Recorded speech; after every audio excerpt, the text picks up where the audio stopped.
It just doesn't make any sense, does it? Despite having some of the best tag team matches you could ever hope for down in NXT, ever since the arrival arrived on the main roster, they were never given a chance to shine. They were basically picked up, you know where they were hurled into the toilet. Given that they lost to Lucha House Party on a recent episode of Raw and at the week after, all they were given is to cut a promo on those three guys. I think it may be time for the Revival to leave the WWE. Why?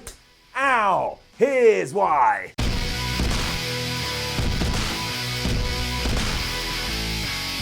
We kind of just summed it up right there, but let's get in down and dirty like the disgusting people that we are. And let's keep it nice and simple too. The Revival are a great tag team, and there's loads of evidence out there to prove that, especially when, yes, you do go look at everything they did down in WWE's developmental territory. They also have that throwback attitude that makes them unique, because it's that old weird thing where what's old becomes new again, and because you've got a bunch of new fans that don't know about the old, they just think it's really badass, because they've got nothing else to compare it to. And if you're old like me, you love the fact they're into the classics and they're dragging it into the modern day. Blowing the roof off down in Florida, they had great matches against the likes of DIY and American Alpha, who also, by the way, didn't fare that well when they got called up. There was a glimmer of hope when they did debut the day after WrestleMania 33. The New Day were in the ring. They called out any tag team in the world to challenge them. The Revival entered, and my word, was it a special moment. The crowd reacted like they'd won the lottery. Corey Graves put them over something huge,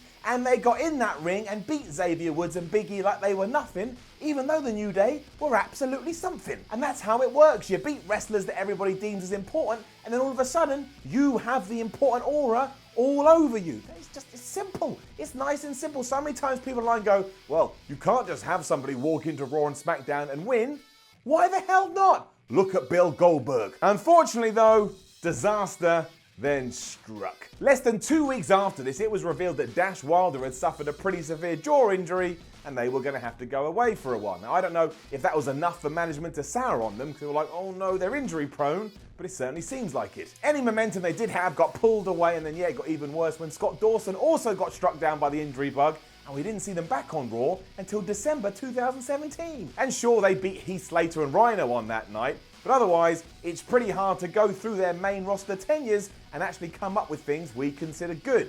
In fact, somewhat depressingly, it's far more easier to go through all the crazy booking decisions, which of course relate to badness. We're not going to go through them one by one because it would just upset you and it would upset me, and we all know about it anyway, but we will focus on one specific moment, and yes, that would be everything that happened at the Raw 25th anniversary show. After calling out the legends on the episode a week prior, Dash and Dawson arrived in New York, and not only were they beaten by Gallows and Anderson in mere minutes, but they also got their ass handed to them by Finn Balor, Triple H, the New Age Outlaws, X-Pac, Shawn Michaels, Scott Hall. We may as well have taken them and just shot them in the head creative-wise, because it was just telling everybody, you don't need to care about these two. What do you care about these two? You care about these two? What's your problem? Look how we treat them. And we can't even use the argument that people were at the time, which was, but it's good for Dash and Dawson there, rubbing knees with the stars. Yeah? Well, it didn't help them, did it? And in fact, after that, I don't think they did anything. Also, right now, they're in a worse position than they were here, and sometimes they're not even on television. The reason this is even more baffling is because WWE is in desperate need of good tag teams at the moment,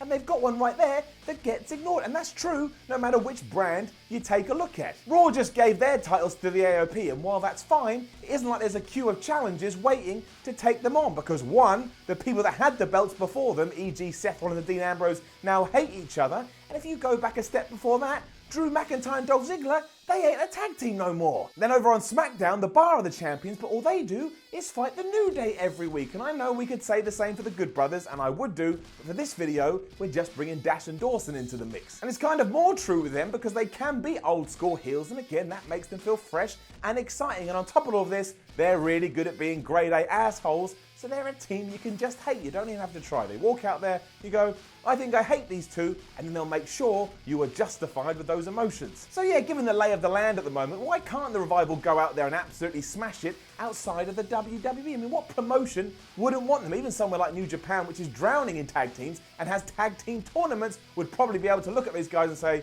we can do something for them, and then before you know it, they'd be the New Japan Tag Team Champions too. Then there's also the precedent set by somebody like Drew McIntyre. Now, Drew McIntyre had all the potential in the world, but for one reason or another, he smashed into the WWE ceiling at one point, so he left. He went out there, proved to management that he should be a top guy, and again, as I say these words, he's on the cusp of being a top guy, and I think Dash and Dawson have something similar there, although be it for the tag team division. Make everybody behind the scenes think they've made a huge faux pas, because you're out there on the indie scene, kicking everybody's behind here, there, and everywhere. And who wouldn't want to see them in Ring of Honor or any other indie promotion in the world? Hell, book them in Defiant. It's just crazy. It's so mad that the one thing WWE seems to struggle with at the moment is their tag team division, and you've got a team here that are good to go, and we don't do anything. I know I'm repeating myself, but sometimes when you can't believe something, you have to allow it to process for your brain before you get to the other side and go, I kind of get it now. And I've been doing this for about a year, and I still don't get it. And if it is injuries that are making people think twice, okay, why not give them one more go? And then I'll put my hands up if they do go down again and go, you know what? You were right and I was wrong. But you don't have any other options now.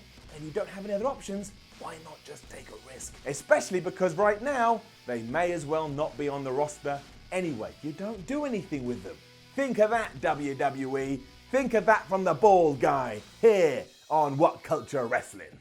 Exactly. Now, don't forget to leave a comment below and let us know what you think about all of this. Like, share, and subscribe. Head over to whatculture.com and read yourself some articles. And follow What Culture on that there Twitter at What Culture WWE. My name is Simon from What Culture. This was the Why series, and I love it when you tune in, so make sure you tune in again. I'll see you soon.